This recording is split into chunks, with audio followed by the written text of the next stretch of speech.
Assalamualaikum warahmatullahi wabarakatuh. Pertama-tama, marilah kita panjatkan puja, puji, serta syukur kita pada kehadirat Allah Subhanahu wa Ta'ala yang mana telah memberikan kita rahmat serta hidayahnya kepada kita semua.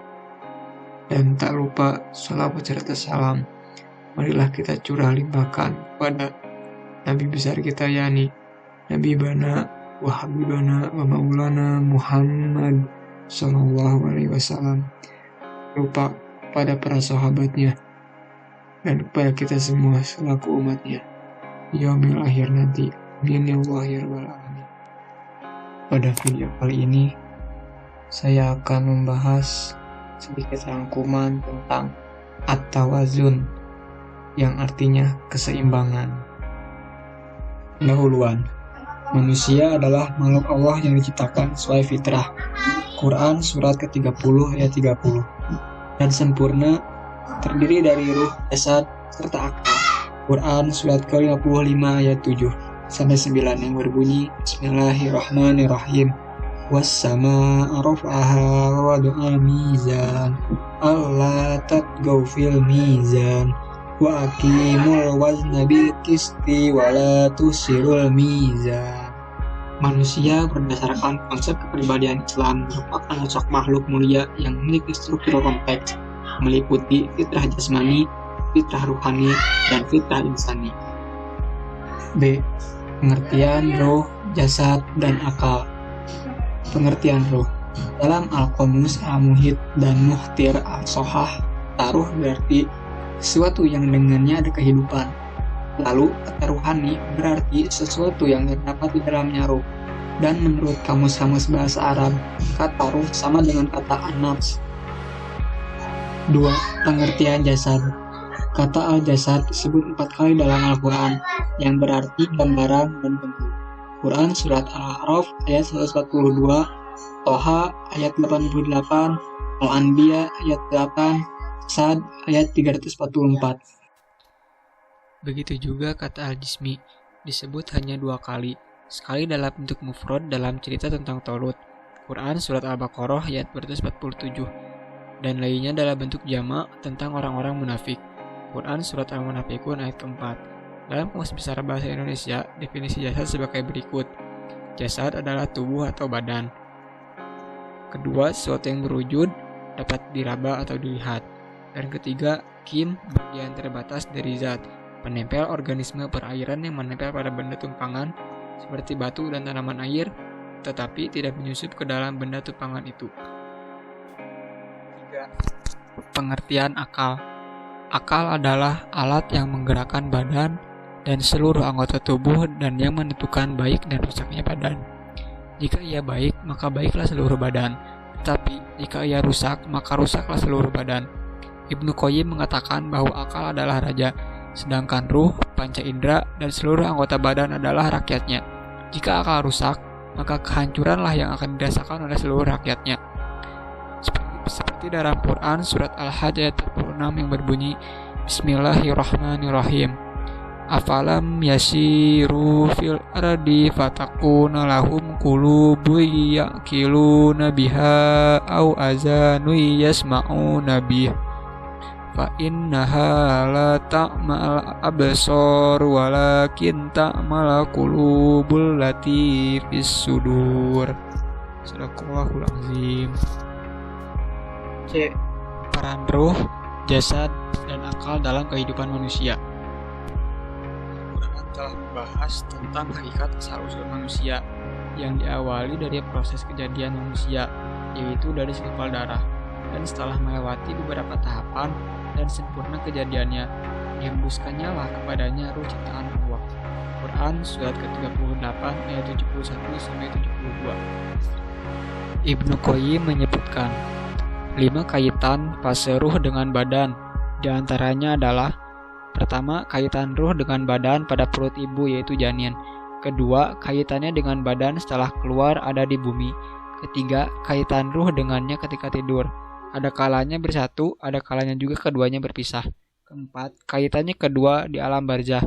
Terakhir yang kelima yaitu kaitannya pada hari pembangkitan jasad. D. Kebutuhan ruh, jasad, dan akal. Agar manusia berkembang dan tumbuh seutuhnya, maka ketiga aspek tersebut perlu diberikan nutrisinya. Masing-masing berikut keterangan santapan pembentuk manusia tersebut. 1. Santapan jasad. Santapan jasad itu terdiri dari makanan, minuman, tidur, olahraga, seks, dan pakaian. Sedangkan untuk istirahat tidur, Allah Subhanahu wa taala menjelaskan dalam Quran surat Al-Qasas ayat 71-73. Sehubungan dengan olahraga, Allah Subhanahu wa taala berfirman dalam Quran surat Al-Anfal ayat 60. 2. Santapan akal. Akal memerlukan santapan berupa ilmu. Al-Ghazali membedakan ilmu ini ke dalam dua kelompok, yaitu fardu ain atau wajib untuk semua orang, dan fardu kifayah atau wajib sampai ada orang yang menguasai ilmu tersebut. Jadi, wajib kifayah ini artinya tidak semua orang wajib hukumnya untuk menguasai ilmu kedokteran atau ilmu teknik atau ilmu ekonomi dan sebagainya. Termasuk dalam kelompok fardu ain adalah al-ma'al badi al-islamiyah atau prinsip-prinsip dasar ajaran Islam. Prinsip dasar ajaran Islam itu adalah ma'rifatullah, ma'rifatul rasul, dan ma'rifatul Islam, ma'rifatul insan, dan wazifatul insan. 3. Santapan ruh. Santapan ruh ini adalah zikir. Allah Subhanahu wa taala berfirman dalam Quran surat Toha ayat 14. Sesungguhnya aku ini adalah Allah, tidak ada Tuhan selain aku. Maka sembahlah aku dan dirikanlah sholat untuk mengingatku. Dalam berzikir, kita kenal istilah zikrul lisani, zikrul qalbi, yaitu zikir secara lisan yang diikuti oleh hati atau qalbu. Dan terlihat dengan jelas bahwa mengingat Allah itu bisa dilakukan dengan sholat yang khusyuk, dengan mengingat sifat-sifat keagungan Allah dengan membaca ayat-ayat Al-Quran secara lisan dan diikuti qalbu. Hasil yang akan diperoleh dari mengingat Allah ini adalah tatmainul qulub, yaitu hati yang bersyukur di saat menerima rahmat Allah dan hati yang bersabar di saat menghadapi musibah. Urgensi keseimbangan ruh, jasad, dan akal.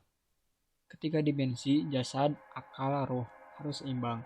Dalam pengertian harus diberi santapan secara seimbang. Jika kita hanya memberikan santapan fisik saja dan tanpa santapan akal dan ruh, maka kita hanya memuaskan kehendak fisik atau jasad. Tapi kita sangat kering, sehingga hati pun tidak tentram.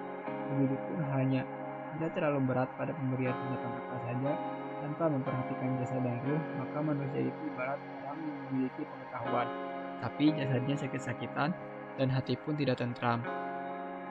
Menurut Al-Ghazali, puncak kesempurnaan manusia ialah seimbangnya peran akal dan hati dalam pembinaan ruh manusia. Jadi, besaran inti dari pendidikan adalah kesempurnaan akhlak dengan cara membina ruhnya. Sedangkan komponen pendukung sempurnanya insan ialah keseimbangan antara daya pikir dan daya rasa. Al-Ghazali memberikan tamsil dengan menjelaskan orang yang menggunakan akalnya yang berlebihan tentu akal-akalan, sedang yang menganggurkannya akan bodoh. Artinya harus seimbang dalam aktualisasinya. Contoh, manusia yang tidak tawazun.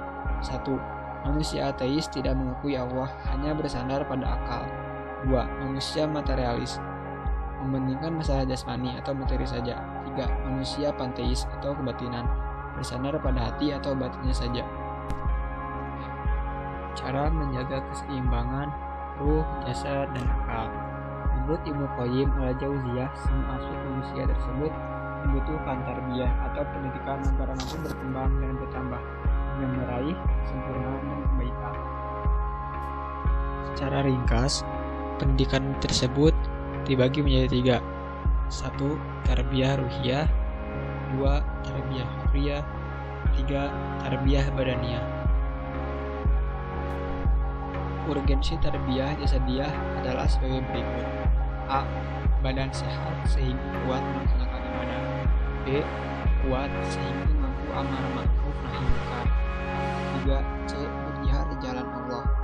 Kemuliaan berjihad disebutkan dalam Al-Quran surat An-Nisa ayat 9. Persiapan sebelum berjihad terdapat dalam Quran surat Al-Anfal ayat 60 yang berbunyi Bismillahirrahmanirrahim. wa a'iddu lahum ma astata'tum min quwwati wa mir ribatil khayli turhibuna bih aduwallahi wa aduwakum wa akharina min dunihim la ta'lamunahumullahu ya'lamuhum wa ma tunfiqu min syai'in fi sabilillah yuwaffi ilaikum wa antum la tudlamun. Sadaqallahul azim. Mungkin cukup sekian penjelasan dari materi at-tawazun. Kurang lebihnya mohon maaf. Wassalamualaikum warahmatullahi wabarakatuh.